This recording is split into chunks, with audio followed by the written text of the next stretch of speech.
76 साल पार कर विश्व में अग्रणी भूमिका निभाने के लिए जा रहा है। वो बलिदानियों के परिवारजनों का भी मैं मनपूर्वक धन्यवाद करना चाहता हूं कि आपने जिस धैर्य के साथ, जिस वीरता के साथ, उत्साह के साथ आपके परिजनों को देश की सुरक्षा के लिए भेजा और उनके सर्वोच्च बलिदान को ये देश, ये सदन, ये देश की 140 करोड़ की जनता कभी भुला नहीं सकती। माननीय गृह मंत्रालय एक प्रकार से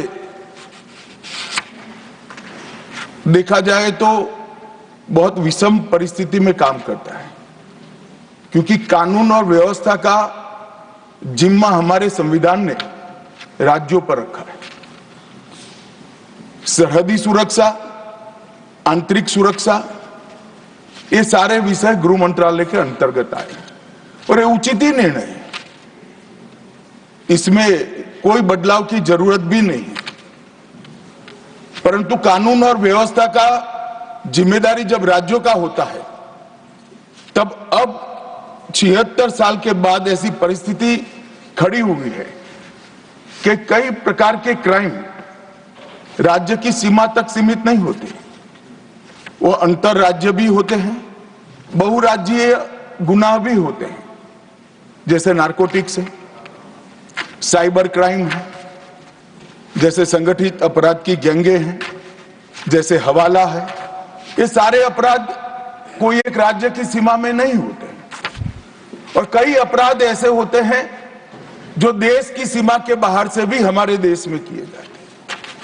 और इस सबको देखते हैं तो समयानुकूल तरीके से गृह मंत्रालय में परिवर्तन होना बहुत जरूरी होता है। और मैं बहुत गर्व के साथ कहता हूं कि 10 साल में नरेंद्र मोदी जी ने कई सालों के परिवर्तन जो नहीं किया गया था उसको एक साथ कर राष्ट्रीय सुरक्षा को सुनिश्चित करने का काम किया।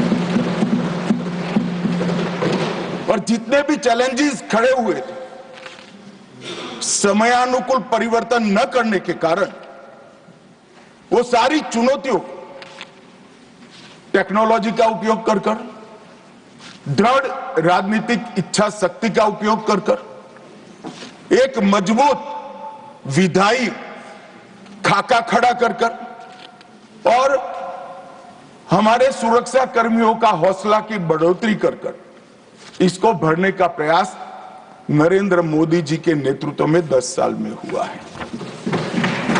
और मैं मानता हूं कि ये प्रयास के बाद भी कई चीजें ऐसी होती हैं जिनके बारे में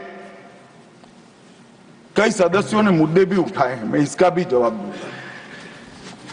मान्यवर, जब गृह मंत्रालय की चर्चा होती है तब हमारे देश में 2014 के पहले से जब नरेंद्र मोदी सरकार चुनकर आई तब कई सारे लेगेसी इश्यूज हमें मिले।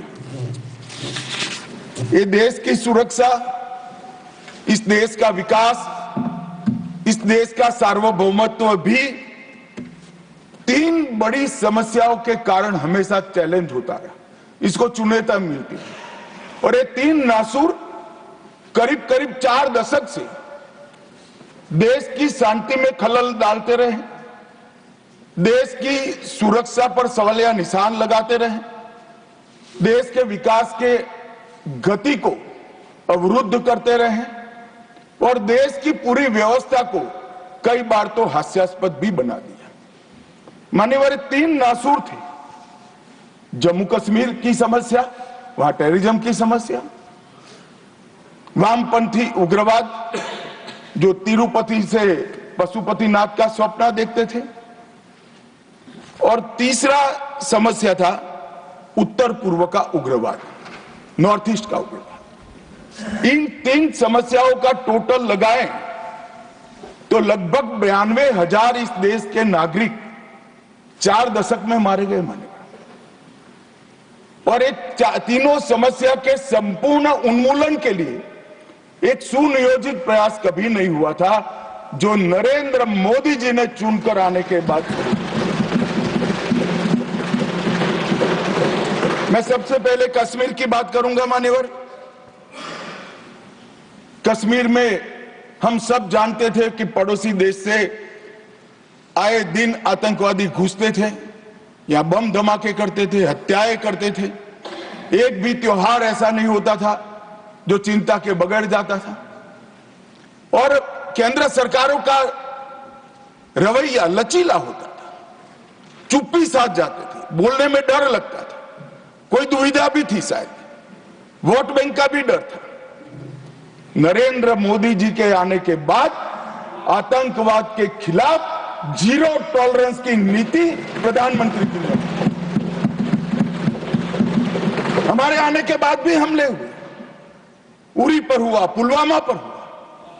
पहले हमले होते थे, कुछ नहीं होता था, कोई कुछ नहीं बोलता था, जवाब नहीं दिए जाते थे और लोग भूल जाते थे। दिल्ली के अखबारों में कोने में कहीं छपता था, आज 7 लोग शहीद हो गए, मारे गए, बम धमाका हुआ, मगर कोई संवेदना तक समाप्त हो जाए वहां तक चीजें लिंगरिंग रहती गई, लिंगरिंग रहती गई, लिंगरिंग रहती। मोदी जी के आने के बाद उरी और पुलवामा में हमला हुआ। 10 ही दिन में पाकिस्तान के घर में घुसकर सर्जिकल स्ट्राइक और एयर स्ट्राइक कर जवाब दिया।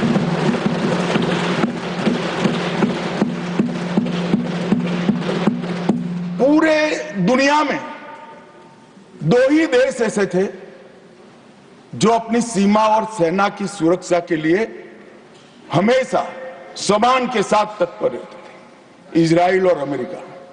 वो 2 देशों की सूची में मेरे महान भारत का नाम जोड़ने का काम नरेंद्र मोदी,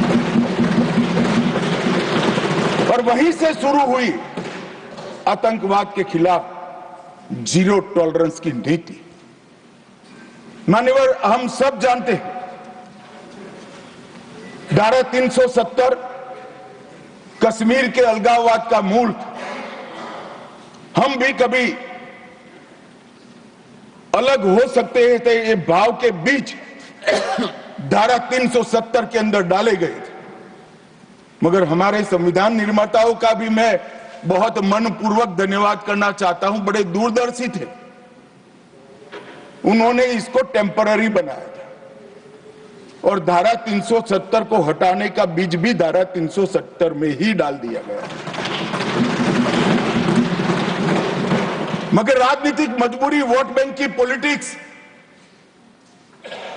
हमारे पुरखों ने धारा 370 डाली है, हम नहीं हटाएंगे, ऐसी जिद धारा 370 को लेकर चलती रही, कई सालों तक चली। और मान्यवर, यही सदन में 5 अगस्त 2019 में मोदी जी ने धारा 370 को समाप्त।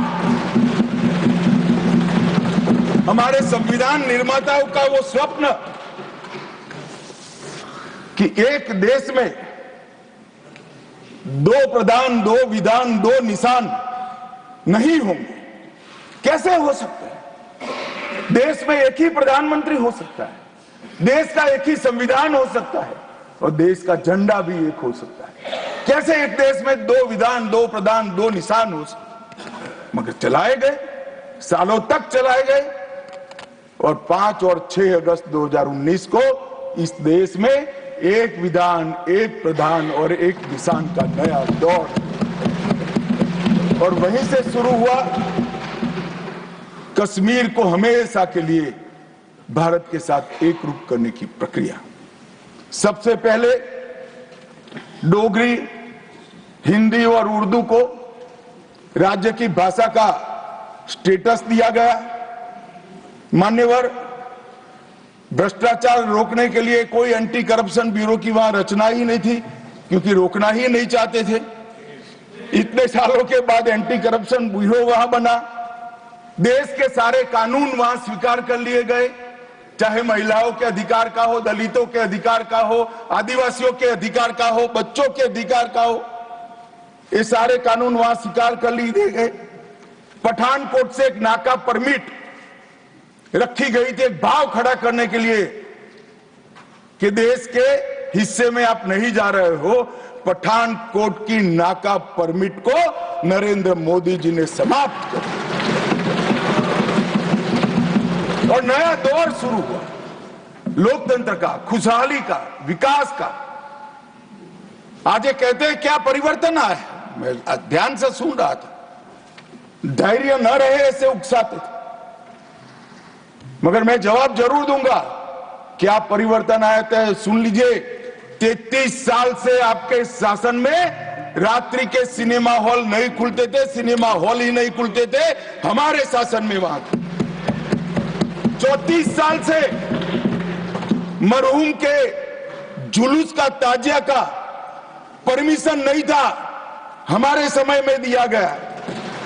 G20 की बैठक में दुनिया भर के डिप्लोमेट्स वहां शांति से गए, कश्मीर की संस्कृति, संगीत, खाना और कश्मीर की खूबसूरती को एंजॉय कर कर वो अपने अपने देश में वापिस गए।